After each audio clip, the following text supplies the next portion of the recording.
Think about the last important message you ever needed to send. You picked up your phone, you typed, it arrived in a second. Now strip all of that away. No phone, no wire, no electricity, no signal. Just war, rain, mountains, distance, and something urgent that absolutely had to get through. For thousands of years, the answer was a bird. Not a fast horse, not a runner, not a signal fire, a pigeon. And before you dismiss that, before the part of your brain that associates pigeons with city sidewalks and discarded bread takes over, understand what these birds actually did. They crossed mountain ranges in snowstorms. They flew through active gunfire. They arrived with bullets in their chests and legs hanging by threads, and the message was still attached when they landed. They were the most reliable communication system the human world had ever built. And the way they worked will permanently change how you see the animal you have been stepping around your entire life.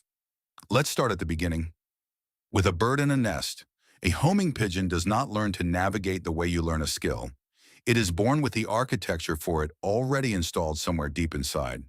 But what it needs, what everything depends on, is a home, a specific place, a loft, a precise location on this earth that becomes burned into the bird's internal map before it is ever asked to do anything at all. The training was simple and slow, and nothing like what you would expect.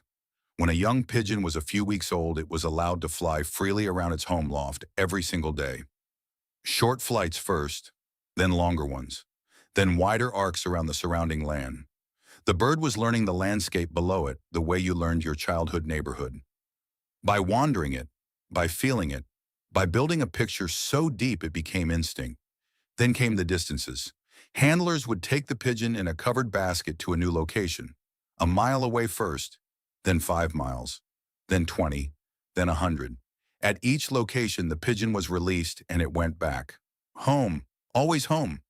Because here is the thing about a homing pigeon that makes it unlike anything else in the sky. It does not deliver messages, it returns home. That is the entire mechanism. You carry the pigeon to where you are. You write your message on thin silk or paper, no heavier than a breath. You roll it tightly and place it inside a tiny metal capsule, no bigger than a fingernail attached to its leg. You open your hand, and the bird goes home. Which means if you wanted two-way communication between two cities, you needed to keep a loft of birds in each location at all times, exchanging birds before any crisis arrived, always preparing, always maintaining the connection. Once that bird left your hand, no one could intercept it, track it, or stop it. A pigeon in flight was the most private message system ever conceived. Now, how far could they actually go? The answer is hard to sit with. A trained pigeon could cover 1,000 miles in a single journey, not in days, in hours. Cruising at 60 to 80 miles per hour, sustained across distances that would take a human weeks to walk. One bird flew from the south of France to its loft in England in a single day. Through fog, through October, completely alone, with no landmarks anyone told it about and no one watching to confirm it was going the right way. It just knew where home was. And here is where it gets genuinely strange, because no one has ever fully agreed on exactly how they know. Part of the answer lives inside the earth itself.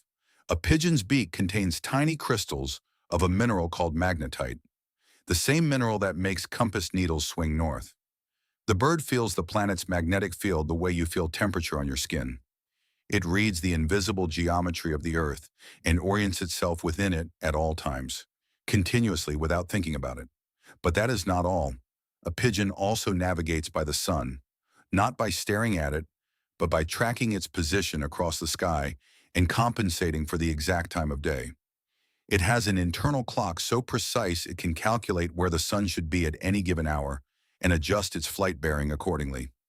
The way ancient sailors used the stars, except a pigeon does it without tools, without charts, without ever being taught. And then there is something no one expected to find. Pigeons follow roads. When people began attaching tiny tracking devices to pigeons and watching their flight paths, they found something that made no sense. Pigeons flying over familiar territory would follow motorways and highways below them, turning at junctions, taking familiar routes instead of cutting straight lines through open sky. They were not using the road. They were reading the landscape the way you read a remembered path, following the geography that felt like home, that smelled like home, that looked the way home was supposed to look from above. They do not remember places vaguely. They remember them with a precision that embarrasses the technology we eventually built to replace them. Now let me tell you about one bird, a black-checked cock pigeon named Cher Ami. The year was 1918. A battalion of American soldiers, 550 men, had pushed too far forward during an assault in France and found themselves completely surrounded by enemy lines. Out of ammunition, cut off, being shelled by their own side who didn't know where they were. They sent 12 pigeons with messages before Cher Ami. None of them made it. They released him knowing it was probably over. He flew directly into heavy fire. He was shot through the chest, one eye destroyed, one leg nearly severed, hanging by a thread of tissue. He kept flying, 25 miles in 25 minutes. He arrived at the loft, collapsed on the landing board, and the message capsule was still on the dangling leg. The coordinates were read. The shelling stopped. 194 men were pulled out before nightfall. They operated on him, carved him a small wooden leg. When he died months later, they preserved his body. He sits in the Smithsonian in Washington to this day, one-legged, glass-eyed, chest wound still visible, and somehow more quietly powerful than most things in that building. The last thing worth knowing about pigeons is the thing people almost never say.